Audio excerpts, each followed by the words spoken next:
আর টয়লেটের মধ্যে আল্লাহর নাম নেওয়া নিষেধ, ঠিক না ঠিক? টয়লেটের মধ্যে আল্লাহর নাম নেওয়া নিষেধ, জায়েজ নাই। তাহলে আমাদের অজু যদি টয়লেটে আপনার বাথরুমের ভেতরে যে কি করি অজু করি, তাহলে আমি বিসমিল্লাহ বলতে পারবো না, কারণ আল্লাহর নাম নেওয়া বাথরুমে নিষেধ, টয়লেটে নিষেধ। আবার বিসমিল্লাহ না বললে আমার অজুটাও পূর্ণাঙ্গ হচ্ছে না, তাহলে আমি করবোটা কি? বলেন, সমাধানের পথ কি? কি করব? কি নিষেধাজ্ঞা অমান্য করে বিসমিল্লাহ বলবো, নাকি আপনার বিসমিল্লাহ ছেড়ে দেব? তাতে তো অজু আবার পূর্ণাঙ্গ হবে না, দুইটাই সমস্যা না?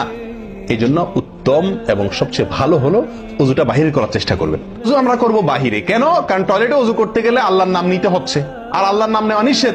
সেখানে আমি আল্লাহর নাম নিতেও পারছি না, আর নাও নিতে পারছি না। যদি নেই তাহলে আল্লাহর নাম নিয়ে গুনাহ করছি টয়লেটে, আর যদি না নেই তাহলে আমার অজুটা অপূর্ণাঙ্গ থেকে যাচ্ছে, ঠিক না ঠিক? এই জন্য আমরা উত্তম হলো অজু করব কোথায়? বাইরে এসে যে কোনো টেপে। কথা কি বুঝাতে পারছি?